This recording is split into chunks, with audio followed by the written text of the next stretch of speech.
Friends, welcome to Sindhu's curry world. ഇതെന്താ hi പറയാത്തെ? Hi. ഇന്ന് ഞാൻ ഇവൻ ചേമ്പിന്റെ തണ്ട് പിടിച്ച് നിൽക്കുന്ന കണ്ടപ്പോൾ നമുക്ക് മനസ്സിലായിട്ടുണ്ടാവും. ചേമ്പും തണ്ട് കൊണ്ട് ഒരു തോരനാണ് ഞാൻ ഉണ്ടാക്കാൻ പോകുന്നത്.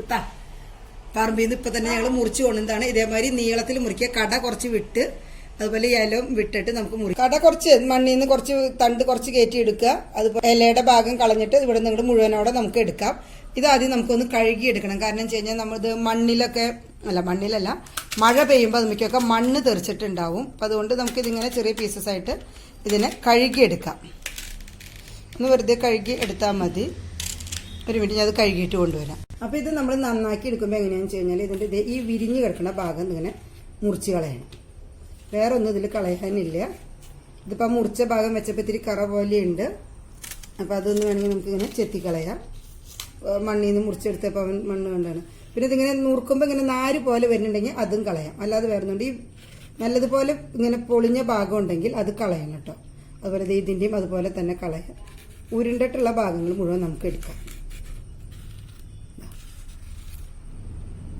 കണ്ടോ? ഇനി ഇതിന് നമുക്കിത് ഇതുപോലെ ഞാനിവിടെ ഒരു തണ്ട്, ഞാൻ 2 തണ്ടാണ് ഇവിടെ എടുത്തിരിക്കണേ. ഇതുപോലെ പൂവാക്കിയിട്ട് നമുക്ക് അരിഞ്ഞെടുക്കാം. ഇതുപോലെ ഞാൻ കുറച്ച് അരിഞ്ഞ് വെച്ചിട്ടുണ്ട്. ഒരു തണ്ട് അരിഞ്ഞു ഇതുപോലെ ഇങ്ങനെ ചെറുതാക്കി അരിയുക. അത്രയേ ഉള്ളൂ, പ്രത്യേകതയൊന്നും അതിനില്ല. അത് ഇങ്ങനെ വൃത്തിയാക്കുമ്പോൾ എന്താ വെച്ചാൽ ഇങ്ങനെ ഇടയ്ക്ക് നാര് വരും. അപ്പോൾ ആ നാര് നമ്മളിങ്ങനെ എടുത്ത് കളയും. അല്ലാതെ നാരൊന്നും കളയേണ്ട ആവശ്യമൊന്നുമില്ല. ഇതുപോലെ ഇങ്ങനെ അരിഞ്ഞെടുക്കാം. ഞാൻ ഒരെണ്ണം അരിഞ്ഞിട്ടുണ്ട്, അതുപോലെ തന്നെ മുഴുവൻ അരിഞ്ഞു. ഇങ്ങനെ നടക്കുമ്പോൾ നമ്മൾ ബീൻസൊക്കെ നന്നാക്കുമ്പോൾ നാര് വരാറുണ്ടല്ലോ, അതുപോലെ തന്നെ ഇത് കളഞ്ഞാൽ മതി കേട്ടോ.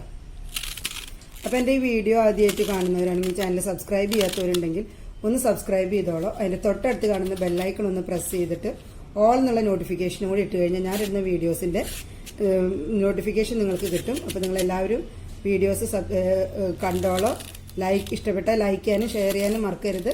സബ്സ്ക്രൈബ് ചെയ്യാത്തവരുണ്ടെങ്കിൽ ആരെങ്കിലും ഉണ്ടെങ്കിൽ ഒന്ന് സബ്സ്ക്രൈബ് ചെയ്തോളൂ. അതിൻ്റെ തൊട്ടടുത്ത് കാണുന്ന ബെല്ലൈക്കണും ഒന്ന് പ്രസ് ചെയ്തോളൂ കേട്ടോ.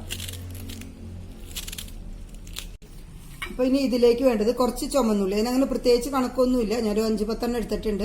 അതുപോലെ കുറച്ച് വെളുത്തുള്ളി, പിന്നെ കുറച്ച് പച്ചമുളക്. നമുക്ക് ഇഷ്ടമുള്ള പച്ചമുളക് എടുക്കാം. ഇങ്ങനത്തെ നമ്മൾ കടയിൽ നിന്ന് മേടിക്കുന്ന മുളക് കിട്ടുമെന്ന് ചോദിക്കുക. അതും അങ്ങനത്തെ അല്ലെങ്കിൽ ഇതിപ്പോൾ ഞാൻ വീട്ടിലുണ്ടായതാണ് ഇതെല്ലാം, അതുകൊണ്ട് ഈ മുളക് എടുത്തു. പിന്നെ നമുക്ക് കുറച്ച് ഇത് പൊട്ടിക്കാനായിട്ട് കടുക് വേണം, 1 പിഞ്ച് ജീരകം വേണം, കുറച്ച് ഉഴുന്നും വേണം. അപ്പോൾ നമുക്ക് ആദ്യം ഈ ഒരു മുറി നാളികേരമാണ്, ഒരു ചെറിയ നാളികേരം. ഇതെല്ലാം കൂടെ ഒന്ന് ഒതുക്കിയെടുക്കാം.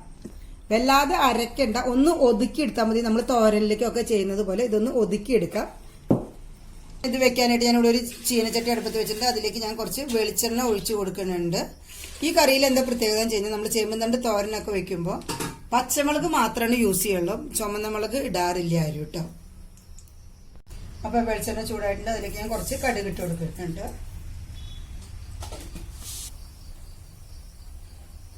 കടുക് പൊട്ടി തുടങ്ങിയിട്ടുണ്ട്. അപ്പോൾ എനിക്ക് ഞാനൊരു പിഞ്ച് ജീരകം ഇട്ട് കൊടുക്കുന്നുണ്ട്. അതും പൊട്ടി തുടങ്ങിയിട്ടുണ്ട്. അതിലേക്ക് ഞാൻ 1 ടേബിൾ സ്പൂൺ ഉഴുന്നിട്ട് കൊടുക്കുന്നുണ്ട്.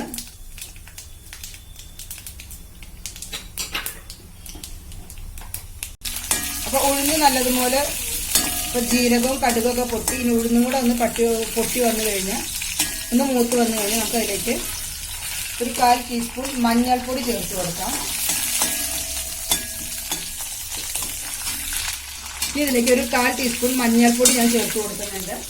നമുക്ക് വേണമെന്നുണ്ടെങ്കിൽ മഞ്ഞൾപ്പൊടി നമ്മൾ അരയ്ക്കുമ്പോൾ എടുക്കട്ടെ. ഇനി അതിലേക്ക് നേരത്തെ നമ്മൾ ഒതുക്കി വെച്ച നാളികേരം, ചുമന്നുള്ളി, വെളുത്തുള്ളി, പച്ചമുളക് അതെല്ലാം കൂടെ ഇതിലൊന്ന് ഇട്ട് കൊടുക്കാം. നാളികേരം നമുക്ക് ഒതുക്കണ്ട, വെറുതെ ഇട്ടാൽ മതി എന്നുണ്ടെങ്കിൽ അങ്ങനെയും ചെയ്യട്ടെ. അപ്പോൾ ഇഞ്ചിയും ചുമന്നുള്ളിയും വെളുത്തുള്ളിയും മാത്രം, ഇഞ്ചിയല്ല, ചുമന്നുള്ളി, വെളുത്തുള്ളി, പച്ചമുളക് അത് മാത്രം ചതച്ചെടുത്താൽ മതി. നാളികേരമൊക്കെ നമുക്ക് ഇഷ്ടമുള്ളത് എടുക്കാം. ഇങ്ങനെ കണക്കൊന്നുമില്ല. ഞാനിപ്പോൾ ഒരു ചെറിയ മുറി എടുത്തിട്ടുണ്ട്. ഇപ്പം നമ്മൾ അരച്ചിട്ടത് ഒതുക്കി ഇട്ട നാളികേരം ഇതൊക്കെ ഒന്ന് മൂത്തിട്ടുണ്ട്. അധികമല്ല, വല്ലാതെ ഒന്ന് ചൂടായി, നല്ലപോലെ ചൂടായി വന്നിട്ടുണ്ട്. ഇനി അതിലേക്ക് നമ്മൾ നേരത്തെ അരിഞ്ഞു വെച്ചിരിക്കുന്ന ചേമ്പിന്റെ തണ്ട് ഇട്ട് കൊടുക്കാം.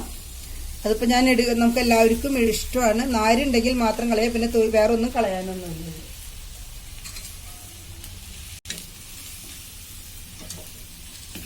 നിങ്ങൾ കാണുമ്പോൾ വിചാരിക്കും ഇത് ഒരുപാടുണ്ടല്ലോ എന്ന്. ഇത് ഒരുപാടൊന്നുമില്ല. ഒന്ന് വെള്ളം തെളിച്ച് ഇത് വെന്ത് വരുമ്പോൾ ഇത് പകുതിയായിട്ട് മാറും കേട്ടോ. ഇനി ഇനി ഇതിലേക്ക് ഞാൻ കുറച്ച് ഉപ്പ് ആവശ്യത്തിന് ചേർത്ത് കൊടുക്കുന്നുണ്ട്. ഉപ്പ് നമുക്ക് ആവശ്യത്തിനുള്ളതാണ്. ഇതിലേക്ക് അധികം വെള്ളമൊന്നും ഒഴിച്ചു കൊടുക്കണ്ട. ഞാൻ ഇത്തിരി വെള്ളം തെളിച്ചു കൊടുച്ചാൽ നമ്മൾ ആ മിക്സി കഴുകിയ വെള്ളം എന്ന് പറഞ്ഞ പോലെ ആ ചതച്ചിട്ടുള്ള വെള്ളം മാത്രമാണ് തെളിച്ചു കൊടുത്തിരിക്കുന്നത്. ഇനി നമുക്ക് ഇത് അടച്ചു വെച്ച് വേവിക്കാം. ഇടയ്ക്ക് ഒന്ന് ഇളക്കി കൊടുത്തോളൂ കേട്ടോ.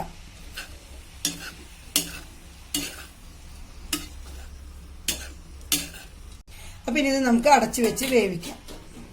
ഇടയ്ക്ക് ഒന്ന് എടുത്ത് ഇളക്കി കൊടുക്കുക. ഒരു 5 മിനിറ്റ് കഴിയുമ്പോഴേക്കും അത് വെന്തോളൂ. 5-10 മിനിറ്റ് മാക്സിമം, അത് നമ്മളുടെ ഇതനുസരിച്ചിരിക്കും. അതിനുള്ളിൽ വെന്തോളൂ. ഇടയ്ക്കൊന്ന് ഇളക്കി കൊടുത്തോളൂ.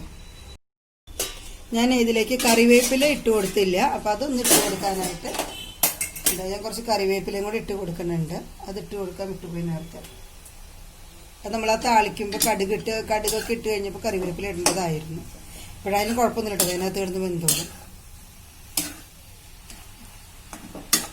ഇനി ഇത് അടച്ചു വെച്ച് നമുക്ക് വേവിക്കാം. ഇത് ഞാൻ പറഞ്ഞാലും നല്ലതുപോലെ ഒതുങ്ങും. കാണുമ്പോൾ നമുക്ക് ഒരുപാടുണ്ടെന്നുണ്ടെങ്കിലും ഇനിയും ഇതിലും കുറച്ചും കൂടി കുറയൂട്ടത്. നമ്മൾ ചീരയൊക്കെ വെക്കുന്നത് പോലെയാണ്. വെക്കുന്തോറും ഇത് വേവും തോറും ഇത് ഇതിലത്തെ വെള്ളമൊക്കെ പോകുന്നു. അത് ഞാൻ പറഞ്ഞാൽ വെള്ളം അധികം തെളിക്കണ്ടാന്ന്. ഇതിൽ നിന്ന് വെള്ളം പോകുന്ന ഇത് കുറച്ചും കൂടെ ഒതുങ്ങിപ്പോവും. കുറച്ചേ ഉണ്ടാവുള്ളൂ. അതുകൊണ്ടാണ് അത്രയും അരിഞ്ഞത് നിങ്ങൾ കാണിച്ചത്. ഞാൻ 2 തണ്ടാണ് ഇവിടെ എടുത്തിരിക്കുന്നത്. ഇനി ഇത് അടച്ചു വെച്ച് വേവിക്കാം. അപ്പോൾ നമ്മുടെ സ്വാദിഷ്ടമായ ചേമ്പുംതണ്ട് തോരൻ ഇവിടെ തയ്യാറായിട്ടുണ്ട്. നമുക്കിതൊരു സെർവിങ് ബൗളിലേക്ക് പോകാം. ഇതിലേക്ക് വെള്ളം ഒഴിക്കണ്ടെന്ന് പറഞ്ഞിട്ട് ഇതിനൊരു തുള്ളി വെള്ളം പോലും ഒഴിക്കാണ്ട് തന്നെ ഇതിങ്ങനെയാണ് നിൽക്കുന്നത്. അപ്പോൾ നമ്മുടെ സ്വാദിഷ്ടമായ ചേമ്പുംതണ്ട് തോരൻ ഇവിടെ തയ്യാറായിട്ടുണ്ട്. നമ്മളൊരു തുള്ളി വെള്ളം തെളിച്ചിട്ടുള്ളൂ. പിന്നെ തണ്ടിയിൽ നിന്ന് തന്നെ വെള്ളം ഇറങ്ങിയിട്ടാണിത്. അപ്പോൾ അതൊന്ന് വലിയാനിടാം. നമുക്ക് വെള്ളം ഉണ്ടെങ്കിൽ തെളിച്ചില്ലെങ്കിലും കുഴപ്പമൊന്നുമില്ല. തെളിച്ചത് ഒന്ന് എന്താ പറയുക ഒന്ന് വലിയാനായിട്ട് എടുക്കാം.